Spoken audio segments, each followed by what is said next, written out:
Hello again, Gills fans. Welcome back to the latest episode of Gills in the Blood TV. It's Wednesday, which means it is match preview showtime. And after the disappointment of postponements last weekend, we are back in League Two action this coming Saturday as we take on Bradford City, another club that has recently sacked their manager like we did. And I'm pleased to say, and there is a little background story to this as well, that I'm joined by Johnny from the Bradford City Up the Chickens podcast. I will put their details in the description at the bottom of this video, so go and give them a follow to get a Bantam's perspective of everything this coming weekend. Johnny is being a trooper because we've been messaging on Twitter for the last couple of days. He's agreed to come on, and now he's told me he's just come out of hospital. So we will keep this one as short as possible because Johnny needs to rest. Mate, I really appreciate your time coming out of hospital. Like I say, hopefully a little chat about football will help the recuperation, and hopefully after Saturday, Bradford's performances will help the recuperation. Yeah, hopefully we should Fingers get a win. crossed. We'll see. Looking at comparative form of the two teams over the last 6 league games, it's inconsistent at best for both sides. The Gills were rushed through quite quickly because obviously we know all about that. Gills have beaten Swindon, Salford and AFC Wimbledon in the last 6, but they've also suffered defeats against Newport, Tranmere and Wrexham. So it's 9 points from 18, and we currently sit in 8th position with 31 points. Bradford have picked up in the last 2. They picked up 2 clean sheets, beating picked up 2 clean sheets, beating Accrington and Forest Green. But before that, Johnny, it was 4 defeats against MK Dons, Sutton, Barrow and Notts County. So signs of recovery, but no disrespect to Forest Green, it's probably not a true gauge of where you want to be, is it? Because they're struggling, especially at home. Yeah, it's like Forest Green. I'm surprised we didn't lose because we normally like to lose against the bottom of the league. Like we lost one before Mark Hughes got sacked and we played Tranmere. I just thought, oh, here we go, it's going to be one of them days. But we're actually starting to pick up results now under Graham Alexander. Part of me is glad the game did get called off on Saturday because I were in hospital. So I'm glad game got called off. So when it does get rearranged, I can go and watch it. Absolutely. Bradford are improving. I think we're starting to click, and I think we're going to give Gillingham a good run on Saturday, and I think we'll probably win the game. Okay. Yeah, like I say, it's small signs of improvement, and you can't expect Graham Alexander to come in and perform miracles or change everything straight away. Similar to that, we can't expect huge changes immediately with Stephen Clement. So, be interesting to see how both clubs do go for the rest of the season. You mentioned signs that it's just starting to click. Has there been something of a we all hear about this new manager bounce? Have you had it, or because ours has been a sort of bit patchy? So has Bradford's been sort of very sort of obvious, or is it subtle stuff at the moment? So I went to the Notts County game, and obviously we got absolutely battered 4-2. The second half we did play better. So after that game, I think Graham Alexander's basically read the riot act and told players to improve. And then since there, we've seemed to be playing pretty well. I know we've played Barnsley in the EFL Trophy. We did well there. The Liverpool as well. So slight improvements, and I think hopefully now, because I know Graham Alexander's a very good manager. With Salford, I think, tell me if I'm wrong, but I think Gary Neville said he shouldn't have got the sack. Yeah, he did very well with Salford, didn't he? And I don't think the MK Dons suited him. I think they play a completely different way. And I mean this with the most respect. I think Bradford City suit Graham Alexander, and Graham Alexander suits Bradford City. You've got Andy Cook who you can play off of. So I think it suits the way that Graham Alexander wants to play. Yeah. So we've also Jake Young and stuff. I think he should be coming back in January, and probably a couple other players. So we will get a boost. And personally, I think we should get rid of most of the loaned-in players because I don't think they're good enough. Okay. So the team are improving, like been saying, and if we get Jake Young back at the team, back in the squad, and back here where he belongs, I think we would probably climb up the league and hopefully get playoffs. Yeah, it's an interesting point, isn't it? And we know January's round the corner. And I just want to put another question to you, Johnny. I said at the start of the season on my season preview and on various other shows that I thought Bradford last season relied on a handful of players that got them into the playoffs. Like Harry Lewis was very good in goal. You had Ramoni Critchlow who was on loan from Huddersfield. I think unfortunately he's now gone to Peterborough. You miss him. Obviously, Andy Cook had a ridiculous season.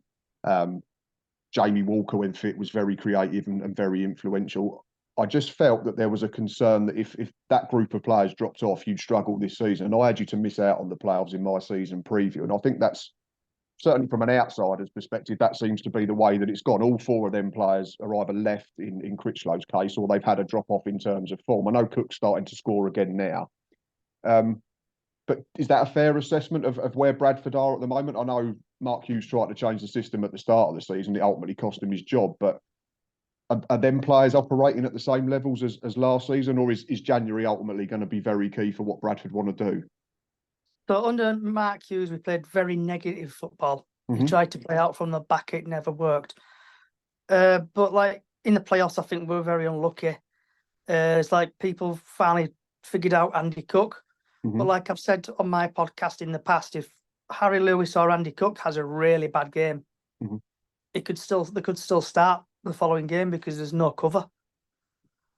Yeah, especially in Cook's case, because you signed Dane Oliver, who'd been very good for us. And I said at the time to a couple of Bradford fans that I thought we'd do really well for you. But for one reason, I know he's had a lot of injuries, unfortunately, which has not helped Dane out. But you've clearly not seen the best of Dane for one reason or another, which is a real shame. I know he came back recently and scored in the trophy, which is great because he's a top bloke as well as being a top player.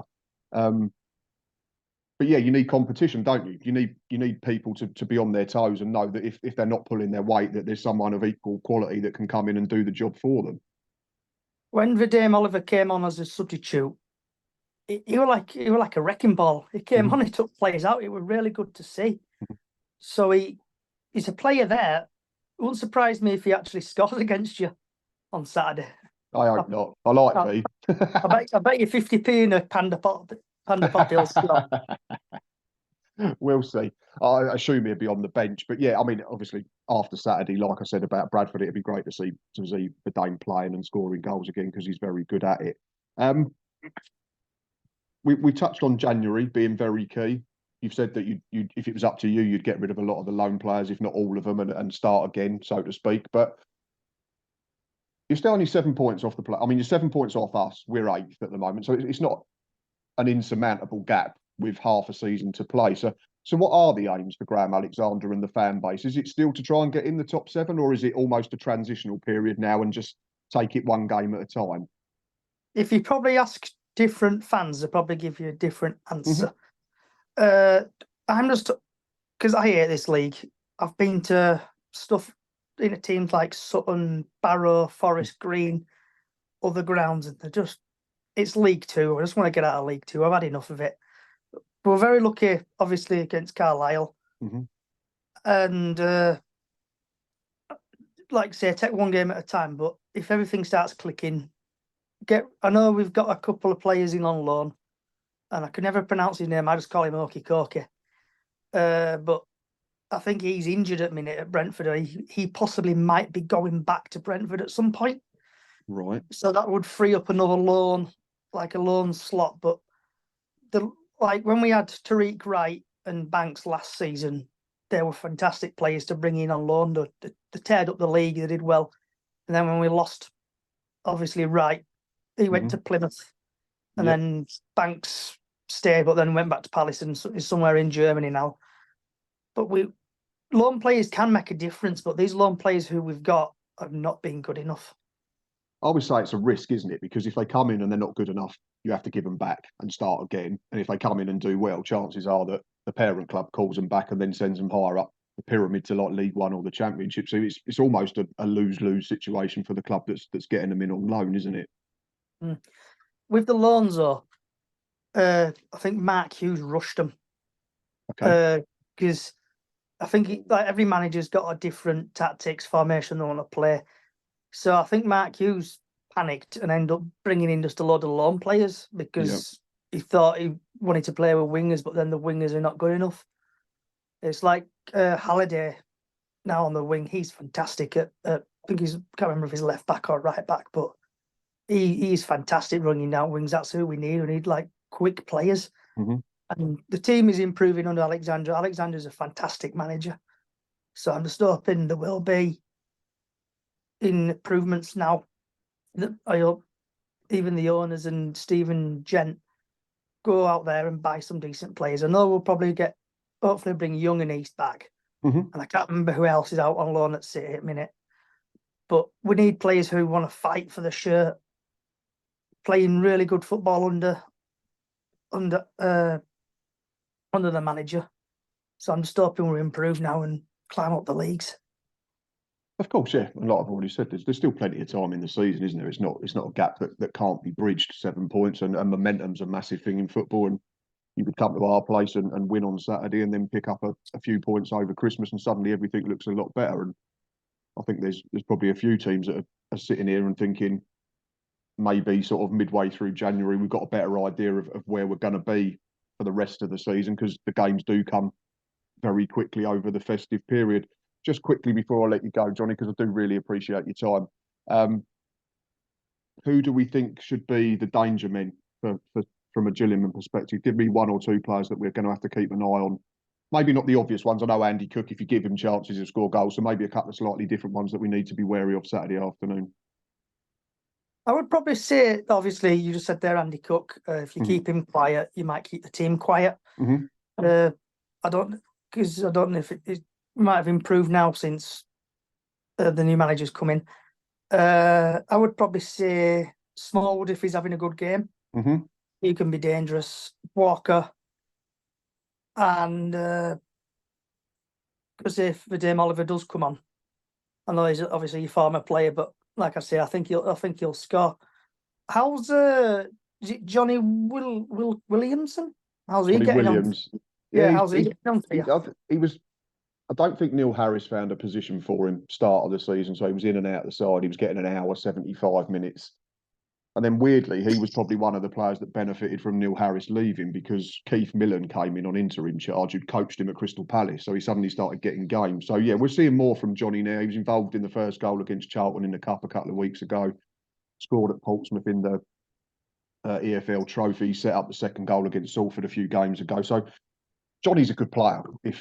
And we had a load of banter with Bradford fans at the time because we know how it came about. But he's a Kent boy. He was balled up the road. So yeah, we're starting to see the best of Johnny Williams. So maybe if Dane Oliver comes on at 3-0 and scores, hopefully Johnny Williams has got a hat-trick already. Who's your dangerous players who Bradford have to look out for? Connor Mahoney, I'd say, has been our best attacking player consistently throughout the season, who we've got on loan from Huddersfield out of the Championship. Just needed to play. Both feet, he's really good. He's direct. He can beat a man. He'll get balls into the box. Our issue's been for too long is actually taking the chances. We're starting to see signs that it is coming together now. Beating Charlton 2-0, we were very good. Wimbledon, we won 1-0, but we found a way. Salford was very good, particularly second half. We beat them 3-1.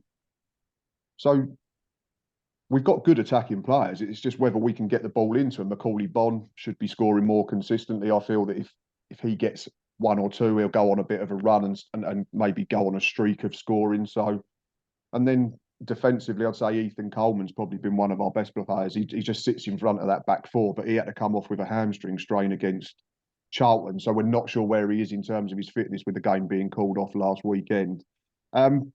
Normally I go through team news, Johnny, and what you think the 11 would be, but obviously I'm conscious that you're struggling a bit there and you've just come out of hospital. So I want you to go and rest. So I'm going to skip that and the team news today. We can talk about that on the Match Day Live when we do that, Gills fans. But final question before I let you go, Johnny, obviously is the dreaded score prediction. Who's going to be smiling the most at 5 o'clock, or will it be both of us if it's a draw? What's your prediction for the final score Saturday? If everyone plays well, and Andy Cook especially plays well, I'm going to go 2-0 City. And I'm even going to tell you goal scorers, because I'll be watching at home and I follow. Okay. Andy Cook, and I'm going to go Oliver's going to score against you as well. Marvellous. Obviously, I get that fans back their teams. I get that entirely. I'm going to be positive and back us. And just looking at your away record, you concede loads of goals. Just looking at the fact that we're improving, we're solid at home. We've won our last 3 in all competitions in the league and the cup and we've only conceded once in that time. So I'm going to say 3-1 to Gills. And I've said Bonne, Dieng and Lapsley to score the goals. I forgot about the Johnny Williams to Bradford link in the summer. I should have put him as a goal scorer, shouldn't I? Anyway, mate, like I say, I really, really appreciate your time. If I'd known you'd come out of hospital, I wouldn't have not forced you to do it, but I probably wouldn't have asked. So I do really appreciate you coming on, and I hope it's been a distraction from your recovery and get well soon. Thanks for having me on. What I'll do is if you can share it and do all that with the Bradford fans when it's live, that'd be great.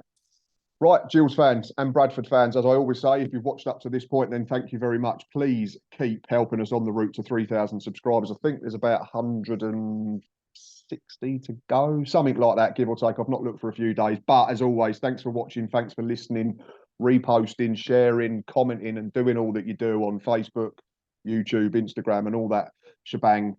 We will be back Saturday, myself, Ava, and hopefully Boz will be returning this week for Matchday Live. So come over and see us before the game. Come and give us your score predictions, what you think of the team, and low news and all that type of thing.